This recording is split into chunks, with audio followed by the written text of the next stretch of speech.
As part of my intro, I feel like I have to give a fat spoiler warning. I'm going to be very aggressive with spoilers in this review pretty much right from the get-go. I feel like I can't fully express my opinion on Cyberpunk Edgerunners without doing so. But that being said, you've been warned, spoilers begin now. I should get something out of the way right off the bat. If you're looking for a fun anime with a shonen feel where the hero always wins, this isn't the anime for you. The world of Cyberpunk is dark, gritty, and twisted where things frequently don't go the way that you'd expect them to go. And this story is no different. Cyberpunk Edgerunners is set approximately a year prior to the events of Cyberpunk 2077. It centers around David Martinez and how he becomes a member of an Edgerunner team.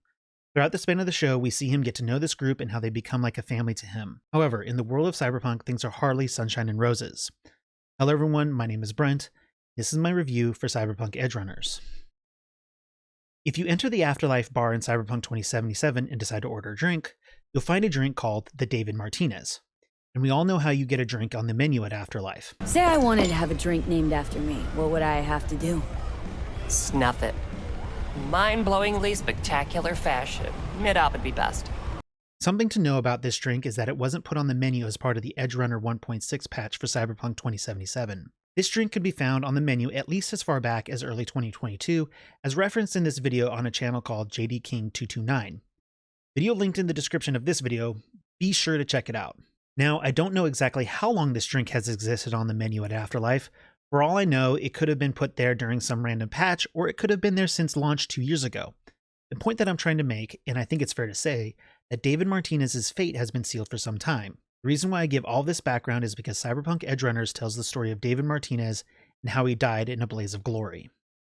Hey, what's up everyone? Editing Brent here. Throughout the process of working on this video, I was in contact with JDKing229 because I wanted to get permission to use his video as part of my review. After he saw a rough edit of my intro, he granted me permission to use the video that was shown not too long ago.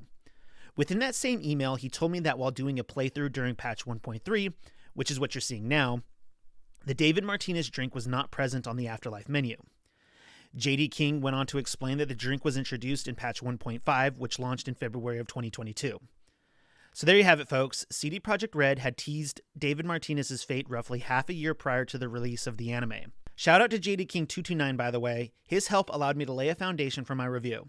His channel and used videos are linked in the description. Anyways, back to the review. Like everyone in Night City, David wants to be more than who he currently is.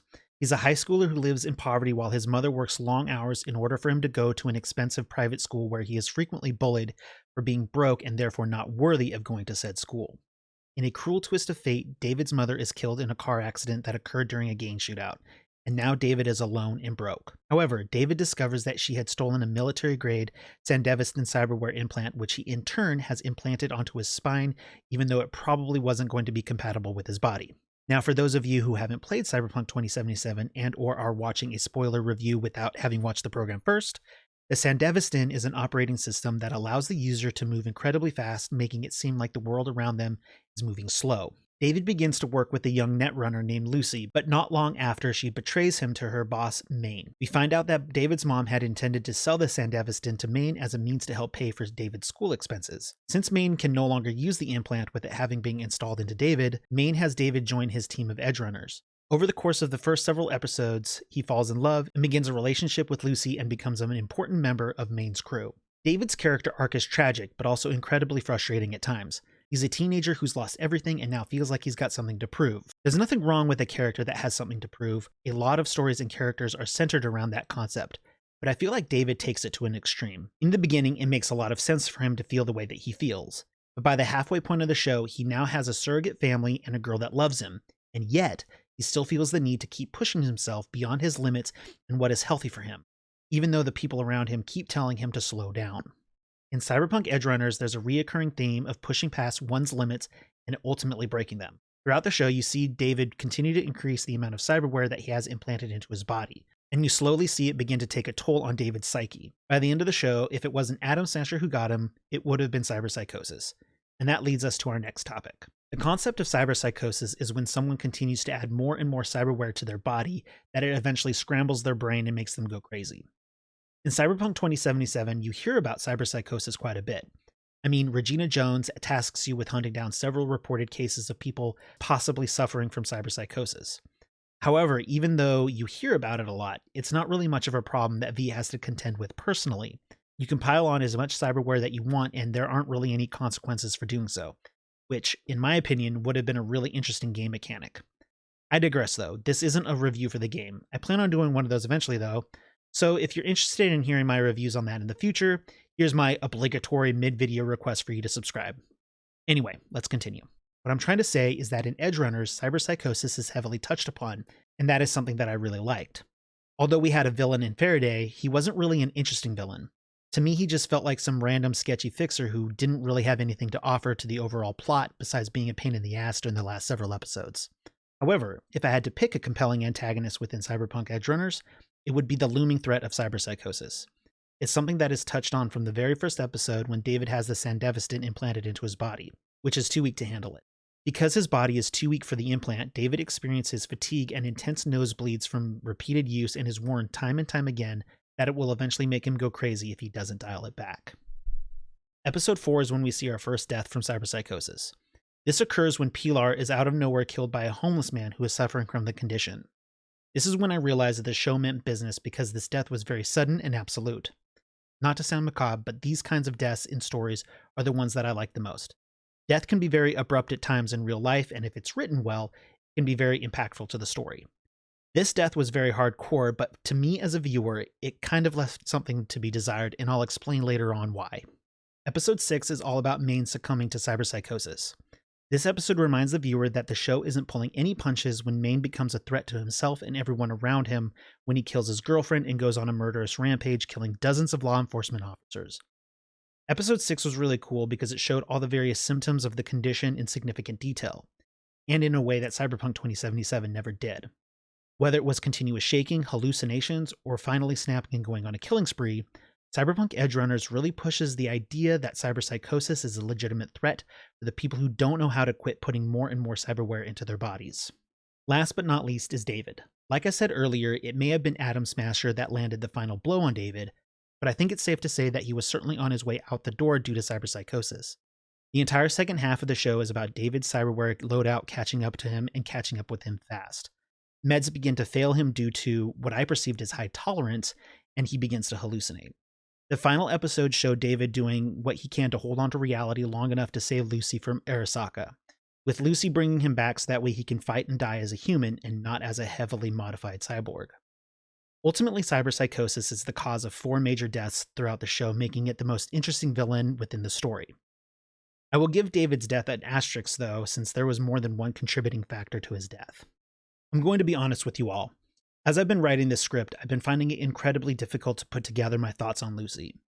Lucy should be incredibly easy to review and discuss because she's arguably the best written character on the show.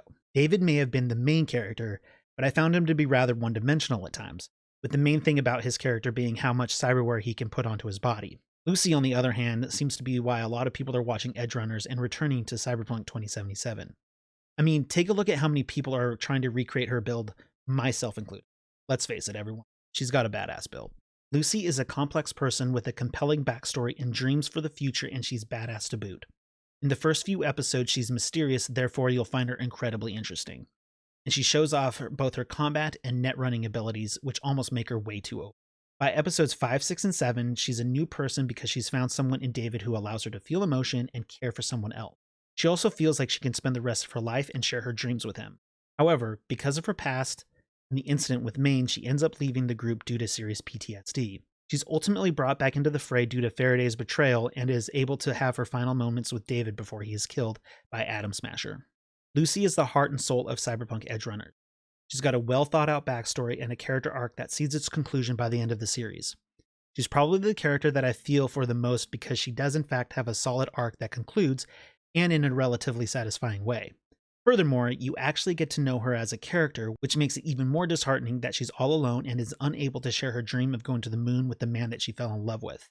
The series ends with her on the moon wishing that the David that she met, not the one who died, was there with her. From the moment I started Cyberpunk Edgerunners, I was hooked. I knew that I was going to love the show after about 5 minutes. The art style, the animation, and all the characters were really cool. And on top of that, I love Cyberpunk 2077. So, seeing places that I've been in the game was awesome. Edgerunners features so many cool little Easter eggs from the game, from various landmarks such as Afterlife and Lizzie's, to hearing Wakako later on in the season. I also really appreciated that the anime didn't hold back on the violence and gore. It was as gratuitous as it should be for a story set within the Cyberpunk universe. But because I love the show so much, I have found some things that bother me. Edgerunners is a short, condensed story where a lot of things happen and it all feels rather at once. And I often found myself not being able to connect with or feel the emotional weight of the situations the characters found themselves in.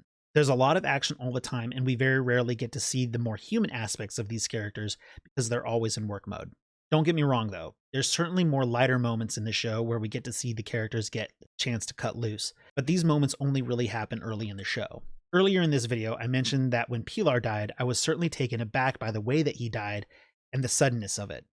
But I also mentioned that the death left much to be desired. I say this because I didn't really feel anything besides surprise when he died because I didn't really know him as a character. So I couldn't really feel what the other characters were feeling in that moment. Furthermore, once that episode was over, the entire cast of characters seemed to have moved on. The only time I ever really felt anything was when Maine and his girlfriend died due to his cyberpsychosis. Only because we can kind of sort of see what's going on in Maine's mind as he's losing grasp on what is real and what isn't. And it was all rather sad seeing him go through that. Then, of course, when Rebecca was suddenly killed by Atom Smasher. Much like her brother Pilar, her death was sudden and absolute with zero time to let it set in. When she died, it was certainly a bummer, but I didn't really feel much of an emotional impact when she died because I knew next to nothing about her besides the fact that she was crazy. Sorry if this came off as some weird rant, but I love this show so much to the point that I'm disappointed that it did most of the characters dirty due to not fleshing any of them out at all and then subsequently killing most of them off. The writers of the show obviously wanted us to care about these characters and obviously wanted us to have an emotional reaction when they died, but for me it was hard to have any emotion when they died besides surprise since I knew hardly anything about them, and that's the thing, I wanted to know more about them. I'll be honest with you all, even though I absolutely love Cyberpunk Edgerunners and think that it's a flawed masterpiece that I'd recommend to anyone, I'm also a little indifferent to it. Edgerunners should have been a multi-season, semi-ensemble show with the focus still on David. Over the course of maybe 3 or 4 seasons, I would have loved to have seen Maine's crew go on several missions, encounter cool antagonists, and experience character growth. So that way, when they all started dying towards the end of the series, their deaths would actually mean something to us as viewers. Each character had great personality and had so much potential to be great in a show that had great potential to be something more than it currently is. And unfortunately, due to the direction that the writers and the directors took, there isn't much more that they can do with this story unless future seasons focus on Lucy. But even Lucy's story could be viewed as being complete. As I'm writing this, I'm actually getting kind of sad because I liked all the characters to some degree, and I want to see and get to know them more, but most of them are dead. Anyways, I actually really like Cyberpunk Edgerunners, and I highly recommend it. It's a solid condensed story that's incredibly entertaining throughout, and it has some fun characters who unfortunately don't really get their time to shine. I hope to see more stories told within the Cyberpunk universe, whether it be in the form of a game or perhaps another anime. I'm just bummed that I won't get to see these characters anymore. Well, I hope you enjoyed this review, and if you did enjoy this review, please consider liking and subscribing for more videos just like it. In the meantime, everyone, take care.